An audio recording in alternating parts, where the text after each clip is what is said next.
My fiancée vanished to clear her head, reconnected with her ex, then tried to resume our wedding, so I took the ring back. Hey everyone. I'm not the kind of guy who usually posts stuff like this, but things have been so weird lately that I need to get it off my chest. Maybe someone out there has been through something similar and can give me some advice, or at least tell me I'm not crazy. So, here's the deal. My fiancé, Lily, 27, female, and I, 29, male, have been together for 3 years. She's smart, funny, and has this way of making you feel like you're the only person in the room. I proposed last year and we started planning a summer wedding. Everything was going great, at least I thought it was. One day, Lily tells me she's going to her hometown to spend time with her sister. Now, Lily's really close with her family, and she hadn't been back in a while, so it didn't seem weird. She packed a bag, gave me a kiss, and told me she'd be back in a couple of weeks. At first, I didn't think much of it. We still texted here and there, and she called me the first night to let me know she got there safely. The next day, though, things started to feel off. She called me in the afternoon and said, "Hey, I need to talk to you about something." I went, "Sure, what's up?" That's when she dropped this, "I think I need some time to think." I was trying to process, so I asked, "Think about what? Is this about the wedding? Are you feeling stressed? Did I do something?" She doesn't really answer, just says, "I feel like I need some time for myself." I didn't want to push too hard, so I said, "Okay, if you need space, I get it. Just let me know what's going on." She promises we'll talk soon, but the whole thing feels off. The conversation ended on a weird note. I sat there like, what the hell just happened? After that, communication pretty much stopped. I texted her a few times, just normal stuff like, "Hey, how's it going?" or "Hope you're having a good day," but she never replied. I tried calling her, but she didn't pick up. She even stopped posting on social media, which was odd because she's usually the type to share everything, from her morning coffee to random sunset pics. I reached out to her sister, thinking maybe she could shed some light on what was going on. Her sister texted back a short, "Haven't seen her much, sorry," which didn't help at all. It felt like everyone was shutting me out. At this point, I started losing sleep over it. My friends tried to calm me down, saying she's probably just taking a breather, but that didn't sit right with me. This wasn't like her. She'd never been the type to just go radio silent, especially not on me. The weirdest part was how sudden it all felt. We were literally in the middle of choosing flower arrangements a week before she left. There were no big arguments, no signs of anything wrong.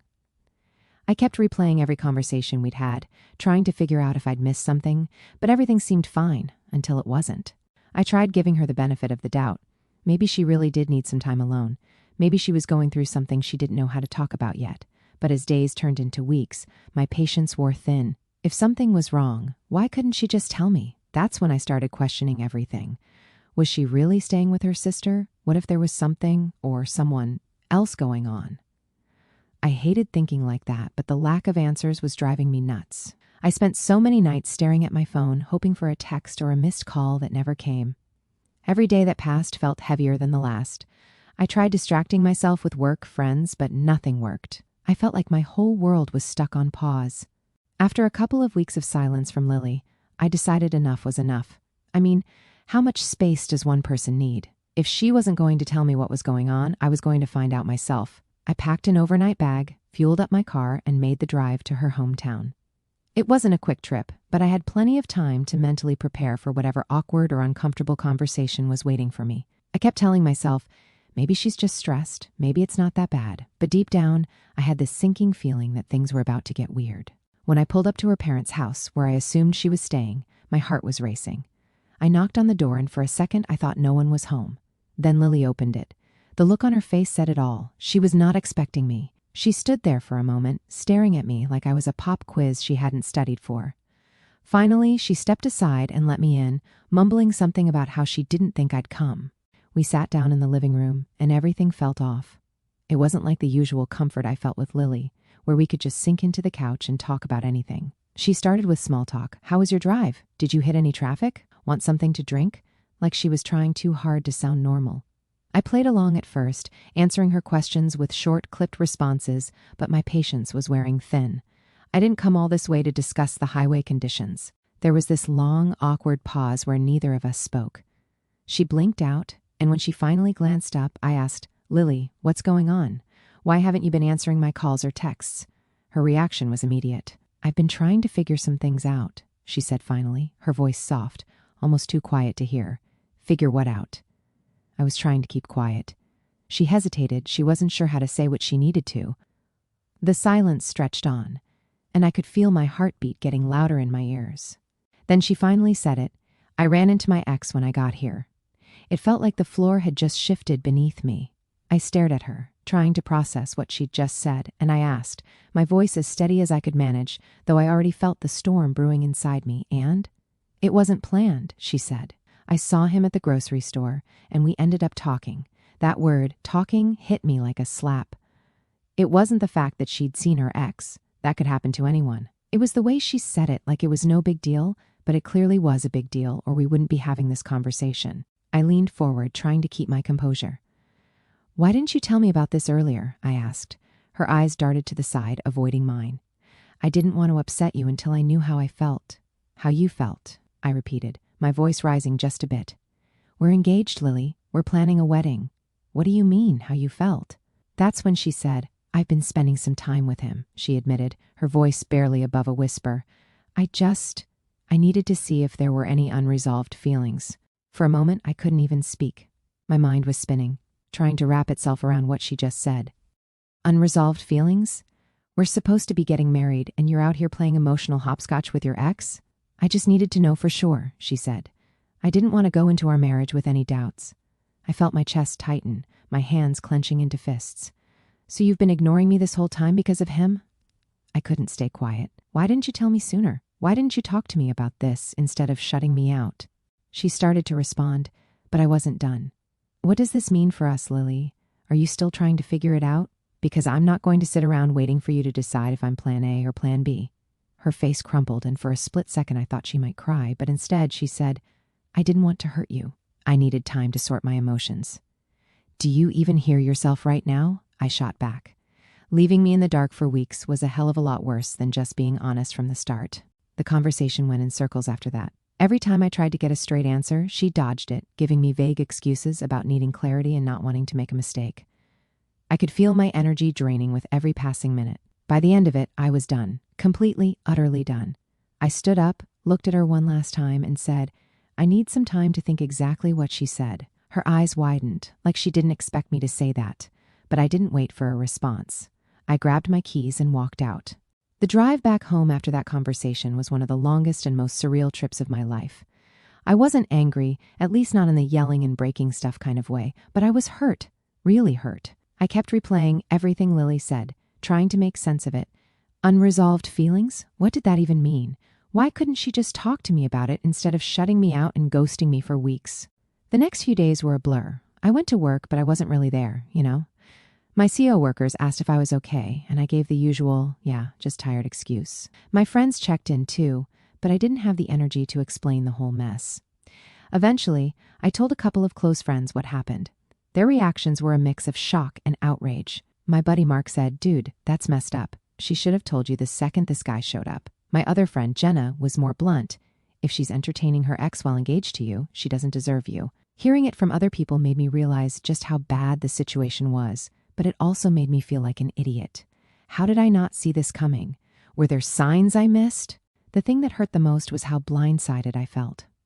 We'd been planning our future together, choosing wedding venues, talking about where we wanted to live, even discussing names for future kids. And now all of that felt like a lie. I started going through our text messages, looking for anything that might explain her behavior. Nothing stood out. Our conversations had been normal, happy even, right up until she left for her hometown. It was like she flipped a switch the moment she saw her ex. One night, I decided to message her sister. I wasn't trying to drag her into the middle of things, but I needed some clarity. Her response was short and vague. I think Lily's just going through some stuff. She'll figure it out. Figure it out? What was there to figure out?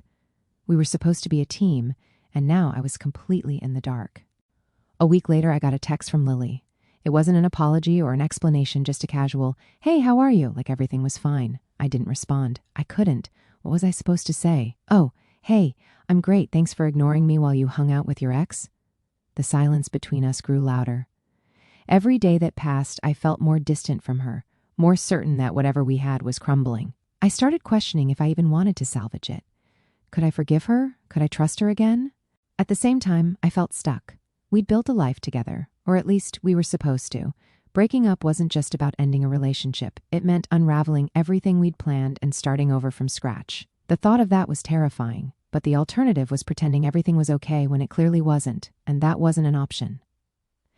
I started thinking about what I wanted, what I deserved. I realized I couldn't stay with someone who didn't respect me enough to be honest.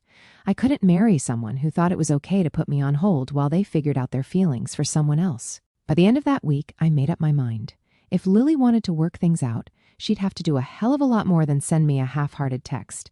And even then, I wasn't sure I'd be able to look at her the same way again. I didn't reach out to her, and she didn't follow up after that text. The silence felt like an unspoken agreement that we were done. And honestly, as much as it hurt, it also felt like a relief. So, I was starting to get used to the silence. It wasn't fun, but at least it gave me some time to think. I'd made peace with the fact that Lily wasn't coming back, and honestly, I was slowly moving on. I wasn't rushing into anything or trying to distract myself. I was just trying to rebuild some sense of normality. Then, like clockwork, she came back. It was a Saturday afternoon. I was halfway through rewatching a series I didn't even like that much, just something to keep my mind busy. There was a knock at the door, and I figured it was a delivery or maybe Mark coming over to drag me out of the house. But nope, it was Lily. She was standing there like nothing had happened, smiling like she was bringing cookies to a neighbor. "Hey," she said casually, like she hadn't ghosted me for weeks. I just stood there, trying to figure out if I was hallucinating. Hey," I finally said, stepping aside so she could come in. She walked in like she owned the place, commenting on how clean everything was. She sat down on the couch, patted the cushion next to her, and said, "We need to talk." I was bracing for some kind of heartfelt apology, an explanation, something. But instead, she started talking about our wedding plans. "Our venue is still holding our date," she said, like we'd been in constant communication this whole time. "And I was thinking we should go with lavender for the table settings. It's timeless, don't you think?" I couldn't believe what I was hearing. I cut her off mid-sentence and said, "Lily, what are you doing here?" She blinked, confused, like I just asked her why the sky was blue.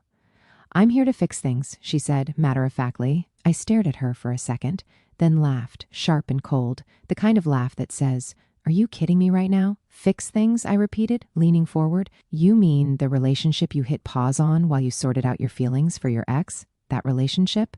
Her face went pale for a moment. "That's over. I realized I don't have feelings for him anymore. It's you I want to be with."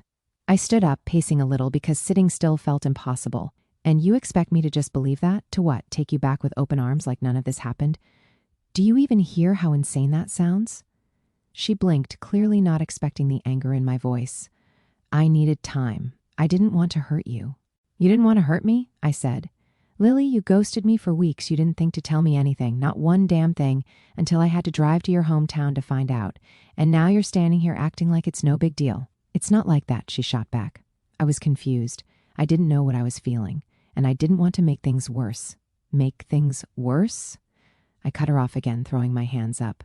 "You made things worse by disappearing on me. You left me hanging, wondering what the hell happened, while you were off rekindling whatever with your ex. Do you even realize what that did to me?" She opened her mouth to respond, but I didn't give her the chance. "No, you don't," I said firmly, "because if you did, you wouldn't be here right now expecting me to just forget everything and pick up where we left off." She looked more hurt now, but I wasn't backing down, not this time. "I made a mistake," she said quietly, trying to play the victim. "I know I messed up, but I'm here now, and I want to make this right. I'll do whatever it takes." "Whatever it takes?" I repeated, laughing bitterly. "You say that like it's supposed to mean something, but the truth is, Lily, I don't trust you anymore. How am I supposed to believe you won't pull this again the next time you get confused or need to sort out your emotions?" She looked down at her hands, fiddling with her engagement ring, my ring. I felt a flash of anger seeing it still on her finger, like she had any right to wear it after everything. "Take it off," I said abruptly. She looked up, startled. "What?" "The ring," I said, pointing to her hand. "Take it off. You don't get to keep it. Not after this." Her eyes widened, and for a moment she looked like she might argue. But then, slowly, she slid the ring off her finger and placed it on the table between us. She stood there for a moment, looking at me like she was expecting me to change my mind, to say something that would make everything okay, but I didn't. I just stared back, my face set, my decision final. "Is this really it?" she asked. "You're just done?" "Yes," I said, my voice steady. "I'm done. I'm not an option, Lily. You don't get to hit pause on me while you figure out your feelings and then come back when it's convenient for you. That's not love, that's selfishness." Her lips trembled, like she wanted to say something, but she didn't. Instead, she turned and walked toward the door. That night, I sat on the couch, staring at the ring on the table. It felt surreal, like the last few weeks had been some twisted dream I couldn't wake up from. But as I sat there, one thing became crystal clear. I made the right decision. I wasn't going to let myself be someone's second choice, their backup plan when things didn't work out with someone else. I deserved better than that, and I was finally ready to stand up for myself. Lily was gone, and honestly, I was okay with that. And that is how things unfolded until now. If anything pops up worth posting, I'll keep you guys updated. Update 1. Hey y'all, thank you for your comments. It means a lot. I came to give you an update since things shifted in an unexpected way. So, here goes. After Lily's surprise visit, I was in this weird limbo. I wasn't ready to forgive her, but I also didn't have the energy to confront her again. It was like I was stuck in emotional quicksand. I didn't know what to do, so I did what any guy would do. I avoided the situation altogether and kept to myself. Then, out of nowhere, I get a text from Mia, one of Lily's friends. Now, Mia and I were always friendly, but we'd never really talked one-on-one. Her text said something like, "Hey, just checking in. I heard about the break and wanted to see how you're holding up. At first, I wasn't sure how to respond. Was this some kind of setup? But after staring at the message for an embarrassing amount of time, I decided to just reply with, "Hey, thanks for reaching out. I'm doing okay, I guess." Mia was surprisingly easy to talk to. She said she'd been in a similar situation before and knew how much it sucked. We ended up texting back and forth for a while, and honestly, it was nice to have someone to vent to. She wasn't pushy or judgmental, just a good listener. A couple of days later, Mia texted me again. This time, she suggested we meet up for coffee. I wasn't really in the mood to go out, but she was persistent. "Come on, it'll be good for you to get out of the house," she said. And before I knew it, I found myself agreeing. When we met up, it felt normal, not romantic, not flirty, just two people talking. She asked about work, hobbies, even my old college stories. For the first time in weeks, I felt like someone actually cared about me. Not about the drama or the wedding or any of that, just me. But then she hit me with, you deserve someone who appreciates you, someone who doesn't take you for granted. I didn't know how to respond to that, so I just said, "Yeah, I guess." The thing is, I wasn't interested in Mia like that. She was nice and all, but I was still dealing with the mess Lily left behind. I wasn't ready to jump into anything, and I didn't want to give her the wrong idea. But Mia didn't let up. She started texting me more often, sending memes, asking if I wanted to hang out again. She wasn't overbearing, but it was clear she was trying to make something happen. Then, one evening, Mia asked if I wanted to grab dinner. I tried to politely decline, but she wouldn't take no for an answer. "It's just dinner," she said. "Don't overthink it." So, I went. And let me tell you, it was awkward. She dressed up like it was a date, while I showed up in a hoodie and jeans. The conversation was fine, but there was this underlying tension I couldn't ignore. It was like she was testing the waters, seeing how far she could push things. When I got home, I told myself that was it. No more hanging out with Mia, at least not one-on-one. I didn't want to lead her on, and I definitely didn't want to make things more complicated than they already were. But then, somehow, Lily found out. I don't know if Mia told her, if one of their mutual friends couldn't keep their mouth shut, or if Lily just has some sixth sense for sticking her nose where it doesn't belong. Either way, the next day, there she was, banging on my door like the place was on fire. Lily showed up at my door. No text, no warning, just pounding on the door like it was an emergency. I opened it, and there she was, all fired up and ready to go. "What the hell are you doing?" she demanded, storming past me into the living room. I shut the door, already over it. "Nice to see you too, Lily. What do you want?" She spun around, glaring. "You've been hanging out with Mia, my friend?" I crossed my arms, keeping my tone calm but firm. "I'm sorry, but what exactly makes you think you get to ask me about anything I'm doing?" "What makes me think? Are you kidding me? She's my friend. This is humiliating." I let out a short laugh, shaking my head. "Humiliating? Lily, we're done. You don't get to show up here and play the victim. You made your choice when you walked away, so whatever I do now isn't your business." Her face twisted like she couldn't believe what she was hearing. "So that's it? You're just moving on?" I shrugged. "What did you think was going to happen? That I'd just sit here waiting for you to decide if I'm good enough?" "I came back because I realized I still love you," she shouted. "Too late," I said bluntly. "Honestly, Lily, maybe you should go back to your ex. Seems like you're good at circling back to old options." Her face turned red in an instant, her jaw tightening like she was trying to hold herself together. "Are you serious right now?" she hissed. "Yeah, I'm serious," I shot back. "You clearly didn't think twice about running to him before. Why stop now? Might as well make it easier for everyone." She practically exploded. You don't get to stand there and act like you're better than me. If you think I'm just going to let this slide, you're wrong. I told her, let what slide? That I'm over it? That I'm over you? Not my problem anymore, Lily. She glared at me. You'll regret this, she said, her tone sharp enough to cut glass. Don't think I won't make you regret this. I just opened the door wide and gestured to it. Go ahead, Lily. Make whatever threats you want, but you're not my problem anymore. She stared at me for a moment, then stormed out. I locked the door behind her, shook my head, and finally let out a breath. Whatever her next move was, I didn't care. I'm done, and that isn't going to change. Final update. All right, guys, I came with a final update just to let you know how everything is unfolding. After Lily stormed out, the silence felt different this time. Not heavy, not tense, just peaceful. For the first time, I didn't feel like I had to justify myself to her or anyone else. It was over, and I was fine with that. A couple of days later, Mia texted me, asking if I wanted to grab lunch. I hesitated. Mia had been a good listener when everything with Lily fell apart, but I was starting to feel like she might see this as more than it was. I didn't want to send mixed signals or make things messy. Still, I figured one lunch wouldn't hurt, especially if I used it as an opportunity to set things straight. When we met up, the vibe was casual. We talked about random stuff, but there was this underlying energy that made me uncomfortable. She'd laugh a little too hard at my jokes, lean in a little too close, and give me that look, like she was waiting for me to make a move. About halfway through, I decided it was time to rip the Band-Aid off. Mia, look, I really appreciate you being there for me lately. It's been a lot, and I'm grateful. But I want to be clear, I'm not looking for anything beyond friendship. Her face fell for a second, but she quickly recovered. Oh yeah, of course, she said, waving it off like it was no big deal. I didn't mean to make it weird. I smiled, relieved she took it well. Thanks. I just didn't want there to be any confusion. After lunch, we parted ways, and I thought that was that. But as I walked back to my car, something caught my eye. It was Lily. She was standing half a block away, leaning against a streetlight, pretending to scroll on her phone. I'd know her posture anywhere. She wasn't just randomly there. She was watching. I froze for a second, debating whether to say something, but what was the point? She'd deny it, and it would just escalate into another argument. Instead, I got into my car and drove off, pretending I hadn't seen her. Over the next week, I started noticing her more often. She wasn't obvious about it, but she wasn't exactly subtle either. Her car would be parked down the street from my place when I came home from work, or I'd catch glimpses of her at the grocery store, ducking into another aisle when she thought I noticed. It was bizarre. She wasn't reaching out or making a scene, just lingering, like she was waiting for me to do something. One evening, I went out to grab takeout.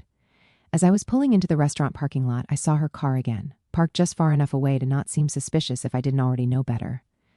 I didn't confront her. I just went inside, got my food, and left. But when I got home and saw her car parked down the street, I'd had enough. I didn't go to her, though. Instead, I walked straight into my house, locked the door, and pulled out my phone. I texted her, Lily, I've noticed you around. Stop following me. This isn't healthy, and it's not going to change anything. No reply. I didn't expect one, honestly. But the next day, her car was gone. The days after that felt calmer, like the ghost of her presence had finally left. I didn't see her, didn't hear from her, and for once, it felt like she was truly out of my life. Mia texted me a couple more times, but I kept it friendly and distant. I wasn't about to let another situation spiral. Right now, I needed to focus on myself, on putting all the chaos behind me. Lily might still be out there, watching or waiting, but I wasn't going to let her control even a second more of my life. I was done, and this time, it was for good. And if there's one thing I know for sure, it's this. I deserve better. That's it, folks. Thanks for sticking with me through all of this. If you got any advice, I'm all ears. Otherwise, I'll just be over here, figuring out how to start fresh. Cheers.